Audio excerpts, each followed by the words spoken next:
welcome to Net Economics classes. This is part 46 of the lecture series of daily 10 questions. हम कर रहे हैं जून 2012 का पेपर और हम इतने प्रीवियस ईयर पेपर इसलिए कर रहे हैं क्योंकि जून 2012, 11, 13 की अगर हम बात करें तो यहाँ पे सबसे ज़्यादा असर्शन रीज़न, क्रोनोलॉजिकल ऑर्डर्स और मैचअप के क्वेश्चन आते थे और आपको पता है कि आजकल जो है क्वेश्चंस वो इन्हीं से ही रिलेटेड आ रहे हैं. स्टार्ट करते हैं हम आज का. First question, marginal revenue of monopoly firm is less than price. जो MR होता है मोनोपोली फर्म का वो प्राइस से लेस होता है, कम होता है, क्यों? A, demand curve has a positive slope. B, demand curve has a negative slope. C, monopolist इंकर लॉसेस. और D क्या है? Monopolist is in equilibrium. हमेशा की तरह आप वीडियो पोस्ट करें और पहले इस क्वेश्चन को करने की खुद कोशिश करें. फिर समझते हैं हम इसकी एक्सप्लेनेशन. तो MR जो है मोनोपोली फर्म का वो लेस देन प्राइस क्यों होता है? बिकॉज डिमांड कर्व हमारा कैसा बनता है? यहाँ पर डाउनवर्ड स्लोपिंग बनता है. When the prices go down, जब हमारे प्राइसेस कम होते हैं, more units of product are bought, तो उसकी ज़्यादा कमोडिटीज़ परचेज की जाती है. तो हमारा डिमांड कर्व कैसा बनता है? नेगेटिव स्लोप बनता है. So marginal value will not always equal to price. अगर हम यहाँ पे मोनोपोली का डायग्राम देखें तो यहाँ पे हमें AR, MR, MC और AC गिवन है. जो हमारा AR है, एवरेज रिवेन्यू है, वो हमारा प्राइस के इक्वल होता है और मार्जिनल रिवेन्यू हमेशा AR और प्राइस से कम होता है बिकॉज हमारा जो डिमांड कर्व है वो कैसा है? नेगेटिव स्लोप है. सो अगर हम अपने क्वेश्चंस की तरफ चलें तो marginal revenue of a monopoly firm is less than price because of option B, demand curve has a negative slope. चलते हैं हम अपने नेक्स्ट क्वेश्चन पे. नेक्स्ट क्वेश्चन है हमारा, for an inferior goods income consumption curve and Engel's curve are. जो हमारे inferior goods होते हैं उसमें हमारा इनकम कंजम्पशन कर्व और हमारा एंजल्स कर्व कैसा बनेगा? Option A positively sloped, option B है नेगेटिवली स्लोप्ड, ऑप्शन C है सेम और ऑप्शन D क्या है? Income consumption curve positively sloped और एंजल्स कर्व कैसा? Negatively sloped. तो समझते हैं हम इनकम कंजम्पशन कर्व और एंजल्स कर्व कैसा बनेगा अगर इंफीरियर गुड्स का केस है तो in case of inferior goods consumption of commodity decline as income increases. जैसे जैसे हमारी इनकम इंक्रीज होती है हम इंफीरियर गुड्स की जो है डिमांड को कम कर देते हैं, हम अच्छी क्वालिटी के गुड्स खरीदते हैं. Engel's curve of an inferior good is drawn in which is backward bending indicating a fall in quantity purchase of the good as income increases. जैसे हमारी इनकम इंक्रीज होगी हमारी क्वांटिटी परचेज जो है वो कम होगी. नेगेटिव रिलेशनशिप शो कर रहा है. So in extreme case Engel's curve is vertical straight line. कोई एक्सट्रीम केस होगा तो ही हमारा Engel's curve vertical straight line बनेगा, वरना जो है हमारा इनकम कंजम्पशन कर्व और एंजल्स कर्व कैसे बनेंगे? नेगेटिवली स्लोप्ड बनेंगे. Means it show a negative relationship between income and price of the demand of the commodity. चलते हैं हम अपने नेक्स्ट क्वेश्चन पे. The classical economist focused on the role of money as. ये हमने पहले भी प्रीवियस ईयर में किया है. जो क्लासिकल इकोनॉमिस्ट हैं उनका फोकस किस में रहा है कि मनी का रोल क्या है? As a medium of exchange, as a medium of distribution, wealth, या फिर link between present and future. तो according to classical economist the role of money is as a medium of exchange. So option A जो है वो हमारा correct होता है. चलते हम अपने नेक्स्ट क्वेश्चन पे. If the demand for money is perfectly interest in elastic.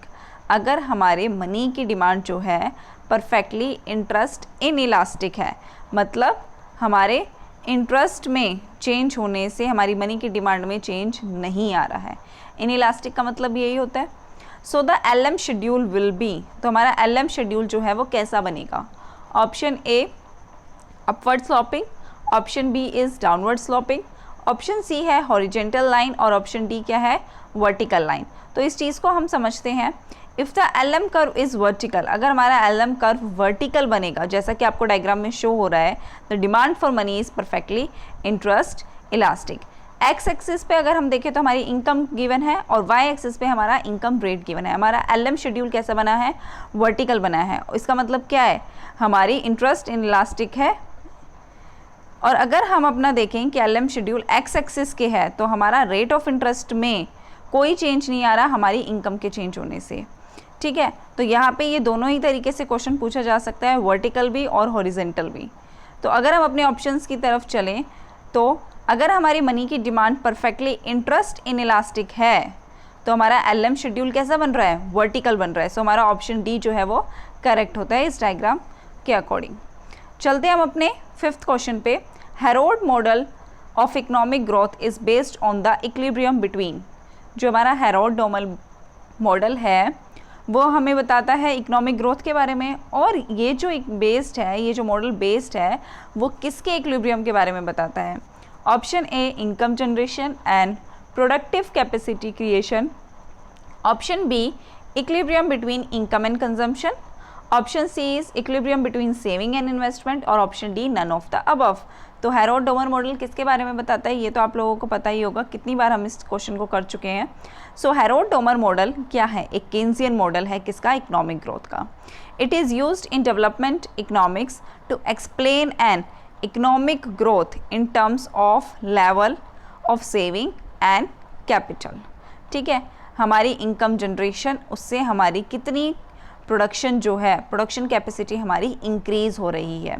So it suggest that there is no natural reason for an economy to have a balanced growth. एक बैलेंस्ड ग्रोथ होने के लिए कोई natural reason नहीं होता है। हमारी savings, हमारी कैपिटल, इनका रिलेशनशिप एक्सप्लेन करता है हमारा Herod Domar growth of model. तो अगर हम अपने ऑप्शंस की तरफ देखें तो हमारी इनकम जनरेशन और उससे हमारी प्रोडक्टिव कैपेसिटी कितनी क्रिएट हो रही है, ये रिलेशनशिप, इनके बीच में इक्विलिब्रियम रिलेशनशिप शो करता है हमारा Herod model of economic growth. चलते हैं हम अपने नेक्स्ट क्वेश्चन पे। ये क्वेश्चन भी हम पहले कर चुके हैं। So in calculating the buoyancy of tax we consider. जब हम बियोंसी ऑफ टैक्स कैलकुलेट करते हैं तो हम क्या क्या कंसीडर करते हैं, only discretionary changes, only automatic changes, both A and B, या फिर नाइदर ए नॉर बी। कौन सा क्वेश्चन हमारा ऑप्शन जो है वो करेक्ट होगा। देखते हैं हम इसकी एक्सप्लेनेशन। सो टैक्स बियोंसी क्या है, ये एक इंडिकेटर है to measure efficiency and responsiveness of revenue mobilisation in response to growth in GDP और नेशनल इनकम। टैक्स बियोंसी क्या है, ये इंडिकेटर है किसका, एफिशिएंसी का, और रिस्पॉन्स करता है किस में, जो हमारा रेवेन्यू जो है, जो हमारी इनकम जो है वो मोबिलाइज्ड होती है किसके रिस्पॉन्स में, जैसे जैसे हमारी जीडीपी की ग्रोथ बढ़ती है या हमारी नेशनल इनकम की ग्रोथ होती है। So a tax is said to be buoyant if the tax revenue increases more than proportionally in response to a national income और आउटपुट। जब हमारा टैक्स से जो रेवेन्यू है वो हमारा इंक्रीज हो रहा है किसके प्रोपोर्शन में, जितनी हमारी नेशनल इनकम में राइज हो रहा है उससे ज़्यादा हमारा टैक्स रेवेन्यू क्या है, इंक्रीज हो रहा है, तो उस सिचुएशन को हम बोलते हैं buoyant. So in other words the measure of buoyancy takes into account both automatic changes भी लेता है ये और डिस्क्रिशनरी, डिस्क्रिशन मतलब हमारी इच्छा से, in respect of total tax yield. तो ये दोनों ही चेंजेस को कवर करता है। देखिए अगर हम इसके options, so both A and B जो है वो हमारे करेक्ट होंगे, मीन्स हमारा ऑप्शन सी जो है वो करेक्ट होगा। चलते हैं हम अपने नेक्स्ट क्वेश्चन पे। Which of the following measure of central tendency suits the data best if the objective is to assess the distribution of value. अगर हमारा ऑब्जेक्टिव है कि हमें वैल्यू की डिस्ट्रीब्यूशन को, कि हमारी वैल्यू कितनी डिस्ट्रीब्यूटेड है उसको असेस करना है, उसको जानना है, तो कौन सा मेजर है सेंट्रल टेंडेंसी का जो बेस्ट होगा। ए अर्थमेटिक मीन, बी हमारा है मोड, सी है मीडियन और डी है क्यूटोसिस। तो अगर हम इसकी एक्सप्लेनेशन देखें तो कौन सा मेजर है, मीडियन। मीडियन क्या है, it is the value which occupies the middle position, ये मिडल में होती है। When all observations are arranged in ascending, चाहे वो असेंडिंग में हम अरेंज कर दें चाहे हम डिसेंडिंग ऑर्डर में ऑब्जर्वेशंस को अरेंज कर दें, ये मिडल वैल्यू को शो करता है।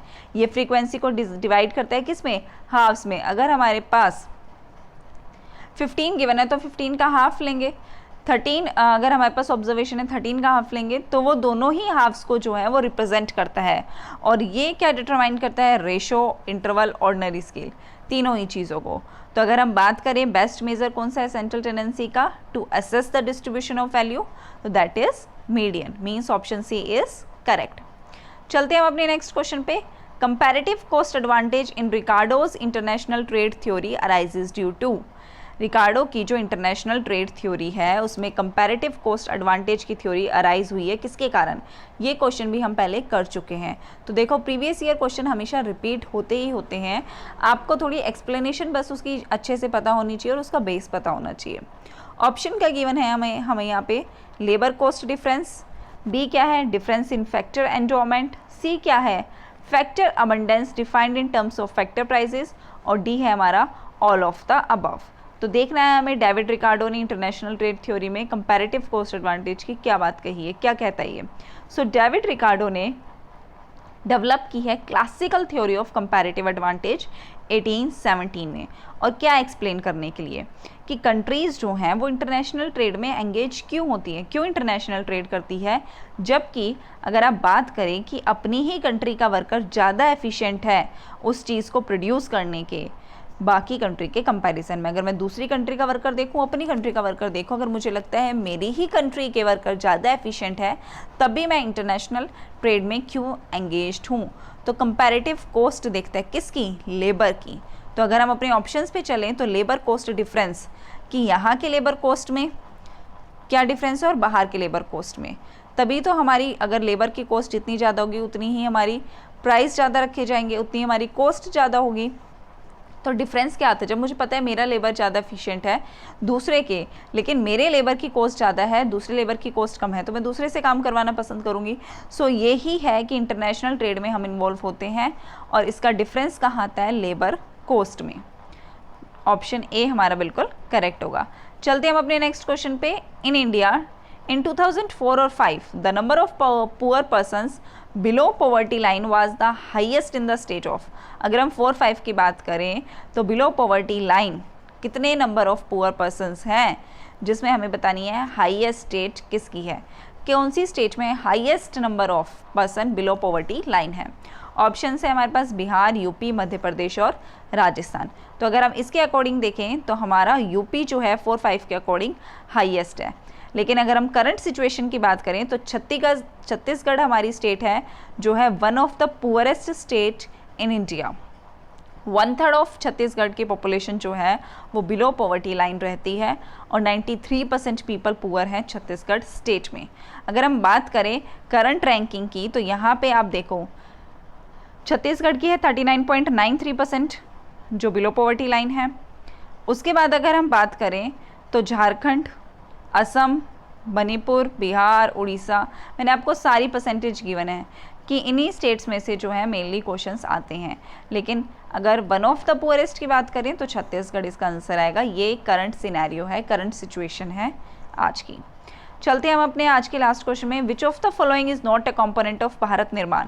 भारत निर्माण का इनमें से कौन सा कंपोनेंट नहीं है। भारत निर्माण में कितनी कितनी चीज़ों की बात हुई है और इनमें से वो कौन सा कंपोनेंट नहीं है। रूरल हाउसिंग की बात हुई है या नहीं, रूरल इलेक्ट्रिफिकेशन की, एग्रो बेस्ड इंडस्ट्रीज़ की, और रूरल टेलीफोनी की। ये क्वेश्चन हमें तब पता चलेगा जब हमें पता होगा कि भारत निर्माण में कौन कौन से कंपोनेंट्स हैं। तो 6 कंपोनेंट्स हैं, road, telephone connection, irrigation, water supply, housing और इलेक्ट्रिफिकेशन। तो ये चीज़ें हैं, ये कंपोनेंट्स हैं जो भारत निर्माण प्रोग्राम में इंक्लूड किए गए हैं। तो अगर हम अपने ऑप्शंस की तरफ देखें तो एग्रो बेस्ड इंडस्ट्रीज़ जो हैं वो भारत निर्माण के कंपोनेंट का पार्ट नहीं है। तो हमारा ऑप्शन सी जो है वो बिल्कुल करेक्ट होता है। Thank you everyone. If you find it helpful then please like, share and subscribe. You can also join my Telegram channel. Take care everyone.